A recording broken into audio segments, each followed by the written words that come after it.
Class 10th गणित अध्याय 1 वास्तविक संख्या प्रश्नावली 1.2 का दूसरा क्वेश्चन क्या दिया गया है। सिद्ध कीजिए कि 3 धन 2 करनी 5 एक अपरिमेय संख्या है। हमें सिद्ध करना है कि 3 धन 2 करनी 5 एक अपरिमेय संख्या है।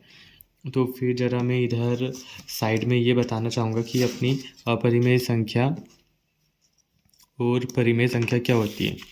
तो फिर देखिए इधर हमारा रफ कार्य रहेगा। तो देखिए यहाँ पर परिमेय संख्या क्या होती, जिन्हें अंश बटे हर के रूप में लिखा जा सकता है, अंश बटे हर। और इसमें कौन सी संख्या आएंगी, वास्तविक संख्या। मैं वास्तविक संख्या 3 ले लेता हूँ और 4 ले लेता हूँ। तो जिन्हें अंश बटे हर के रूप में लिखा जा सकता है वो अपनी कौन सी संख्या हो गई, परिमेय संख्या। और जिन्हें अंश बटे हर के रूप में नहीं लिखा जा सकता वो अपनी कौन सी हो जाएंगी, अपरिमेय संख्या। तो फिर देखिए 3 धन 2 करनी 5 ये अपनी अपरिमेय संख्या है, लेकिन हम इतना छोटा सा एक्सप्लेनेशन दे नहीं सकते। हमें बुक में जैसा मेथड बताई गई है हमें उस हिसाब से करना पड़ेगा। तो फिर देखिए मैं एक छोटा सा एक्सप्लेनेशन देना चाहूँगा कि हम इसमें करने क्या वाले। हम सबसे पहले 3 धन 2 करनी 5 को परिमेय संख्या मानेंगे, मतलब एकदम उल्टा। हमें पता है कि 3 धन 2 करनी 5 एक अपरिमेय संख्या है, लेकिन हम इसे परिमेय संख्या मानेंगे, फिर उसे सॉल्व करेंगे। फिर लास्ट में एक विरोधाभास उत्पन्न होगा जो कि गलत होगा। और वो गलत क्यों होगा, क्योंकि हम 3 धन 2 करनी 5 को एक परिमेय संख्या मानने की भूल कर बैठे। तो फिर इस आधार पे हम बोल सकते कि हमारी परिकल्पना और अवधारणा गलत है। इसलिए 3 धन 2 करनी 5 एक परिमेय संख्या नहीं है, यह एक अपरिमेय संख्या है। इस प्रकार हम इसे सिद्ध कर सकते हैं। तो देखिए हल तो यहाँ माना 3 धन 2 करनी 5 एक परिमेय संख्या है, परिमेय संख्या है। ओके, ये अपन ने यहाँ तक के कर लिया है। अब जब हमने इसे परिमेय संख्या माना है तो हम 3 धन 2 करनी 5 इसे हम पी बटे क्यू के बराबर लिख सकते, बिल्कुल लिख सकते पी बटे क्यू,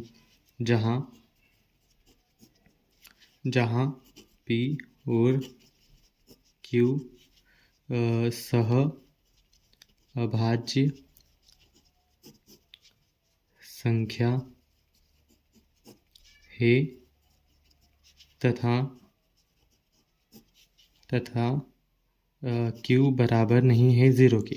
देखिए इसका मतलब क्या है, पी और क्यू सहभाज्य संख्या कौन सी होती, जो सिर्फ 1 से विभाजित होती है। ओके, और क्यू बराबर नहीं है 0 के।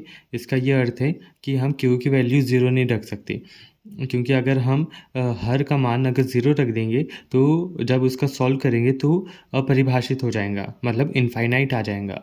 ओके, वैसे इस पे ध्यान देने की ज़रूरत नहीं है। हमारा जो हल है वो एकदम सुव्यवस्थित रूप से हो जाएगा इसके बिना भी। तो देखिए यहाँ पर क्या है, ये जो 3 है इसे पी बटे क्यू की तरफ भेज देते अपन। तो यहाँ क्या बचेगा, 2 करनी 5 इक्वल्स टू पी बटे क्यू माइनस 3।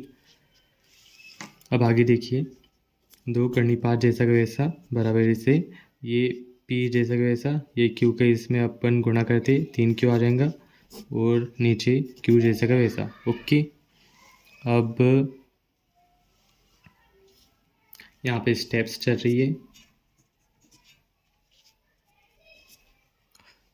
तो देखिए ये जो 2 है, 2 को भी हम इधर भेज देते,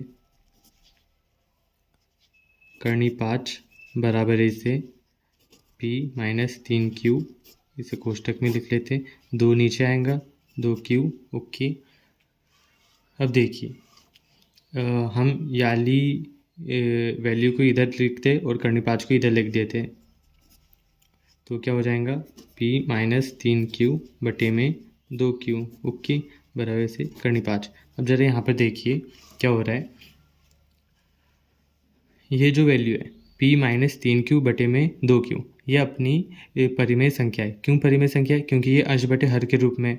ओके, लेकिन हमें पता है कि करनी 5 एक अपरिमेय संख्या है।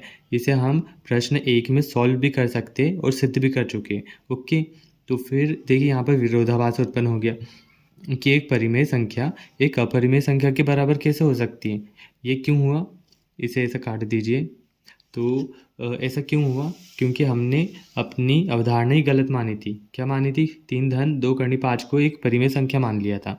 तो फिर हमारा लास्ट में थोड़ी गड़बड़ हो गई। आपने देखा होगा, अब आप अगर कोई सम सॉल्व करते होंगे तो फिर उसमें अगर आपने गलत फॉर्मूला लगा दिया तो फिर आंसर भी गलत आता है या नहीं आता है। तो फिर इसी प्रकार हमने यहाँ पर किया है, हमने गलत अवधारणा मानी थी तो इससे हमारा जो स्टेप आई है वो भी गलत आई है। तो फिर हम इस आधार पे बोल सकते कि कि अपनी 3 धन 2 करनी 5 एक परिमेय संख्या नहीं है। यहाँ पे लिखते हैं,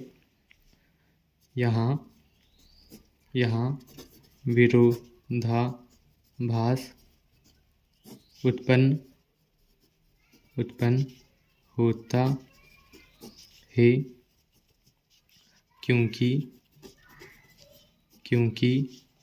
p-3q बटे में 2q एक परिमेय संख्या है, लेकिन करनी 5 एक अपरिमेय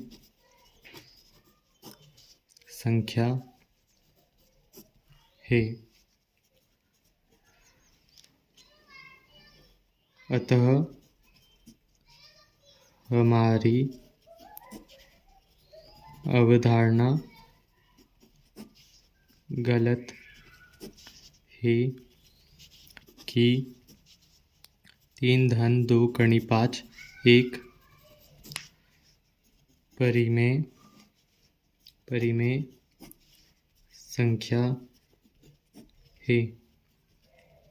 अब देखिए, अगर ये परिमेय संख्या नहीं है तो अपरिमेय होंगी, मतलब परिमेय संख्या का उल्टा क्या होता है? अपरिमेय संख्या। तो हम लिखते हैं, अतः स्पष्ट